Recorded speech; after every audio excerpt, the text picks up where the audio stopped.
Пайғамбарымыз Мұхаммед Мұстафа салаллаху алейхи вассалам 50 жастан асқан шағында ол перзенті болды.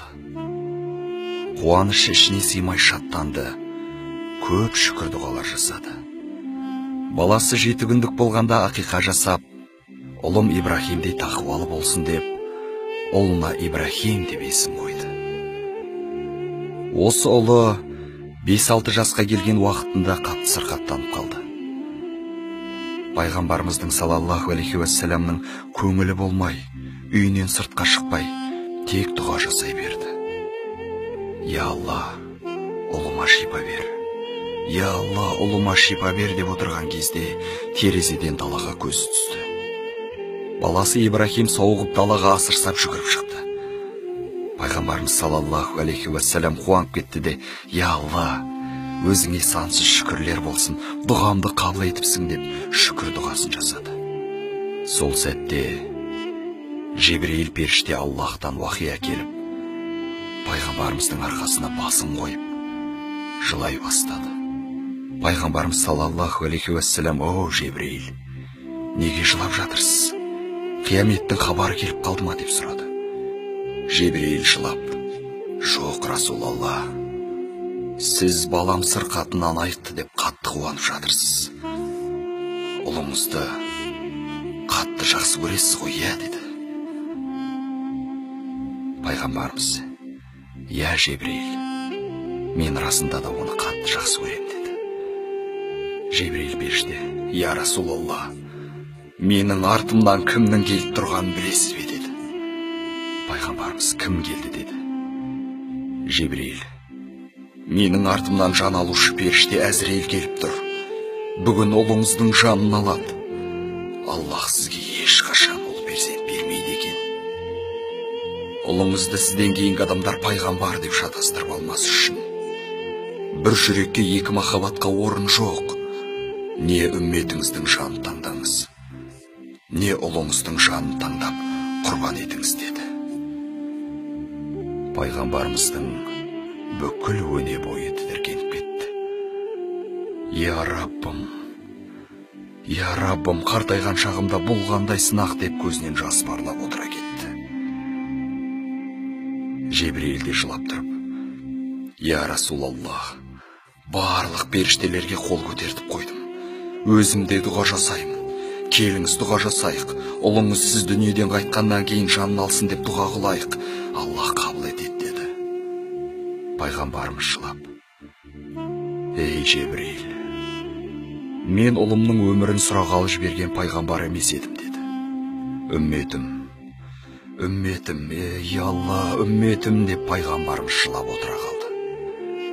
Көзінен аққан жас сақалына тамды.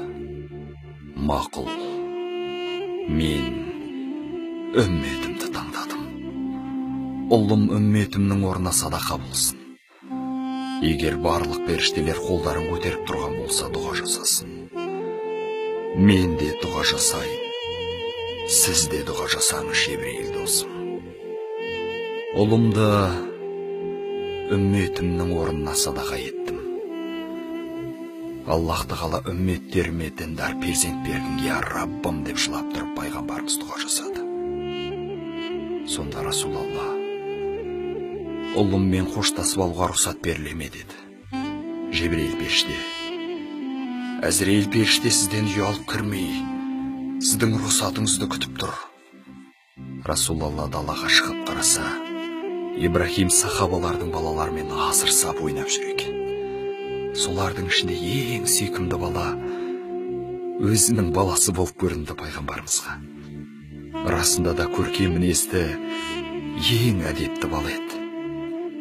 Расулалла баласына ұзақ қарап тұрды да, ей көзімнің нұры болған ұлым, бері келіңіз деді.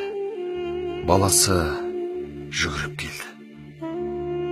Ұлының басынан сипап тұрып, Расулалла, сіз сапарға баратын болып тұрсыз деді.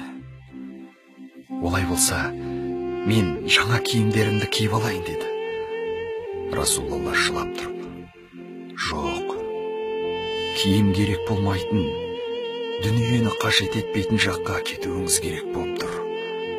үйімізге бір мейман келіп тұр. Сол мейманды зират етіп шығыңыз деді. Ибрахим әкесі сияқты зейінді бала еді. Дереу түсінде де қолындағы жаңғақты көрсетіп: «Мынаны балалардан аманат қалып едім. Осыны қайтарып беріп келейінші» деді. Пайғамбарымыз: «Я Раббым, осындай аманатым бар деп тұр, қайтарып берсінші» деді. Ұлы барып жаңғақты балаларға қайтарып беріп, барлық балалармен қоштасып шықты. Тіпті кейбіреулермен үлкен кісілерше жүзіне тегізіп, құшақтасып қоштасты. Жебірейіл періште тоқтамай жылап тұрды. «Я Расулаллах, келіңізші дұға қылайық» деп. Пайғамбарымыз ұлына қарап тұрды да: «Ұлы келіп: «Я Китай, кәне бастаңыз. Сіз ата-ана жайында маған көп деген хадистер айтқансыз. Сіздің алдыңызға түсіп жүрсем, құрметсіздік болады» деді. Бұл сөз Расулаллахтың өзегін одан сайын өртеп кетті. «Я Аллах, парасатты ұлым бар еді» деп жылай бастады. Жолда бала сахабалармен қоштасты. Тіпті Әбу Бәкір Сыдықты құшақтап та жатты. Олар түсінбей, неге Расулаллах жылап жатыр деп қалысты. Үйге кірген кезде бала Әзірейілді көріп: «Әкетай, бұл мейман кім? Мен оған қарасам қорқам» деді. Расулаллах: «Қорықпаңыз. Бұл мейман сондай, әкеден баланы ажыратады. Бұл өмірдің қысқа әрі құнды емес екенін көрсетеді. Қабірстанда көркейтеді» деді. Сол сәтте баласының басына ауру келді. Баласы: басым қатты ауырып жатыр» деді. Расулаллах тізесін бүгіп: «Келіңіз ұлым, тіземе басыңызды қойыңыз» деп айтты да ұлын қатты құшақтап: «Ей Жебірейіл, Әзірелге айтыңыз, баламның жанын ауыртпай алсын» деді. Жебірейіл де жылап тұрды. Баласы әкесіне күлімсіреп бір қарады да жан тапсырды. Расулаллах өзінің ұлының мәйітін өзі жуды, өзі кебіндеп, өзі жерлеп болды да жылап жіберді. Сахабалар: «Я Расулаллах, өзіңіз қайтарған нәрсені өзіңіз жасайсыз ба?» деді. Сонда Расулаллах саллаллаху алейхи уассалам: «Сіздер бүгінгі оқиғадан хабарларың жоқ. Егер бұл оқиға басқа бір адамның басына түскенде шыдап тұра алмас еді» деді. «Егер ұлым сіздердің балаларың болғанда, қазір орталарыңызда ойнап жүрген болар еді.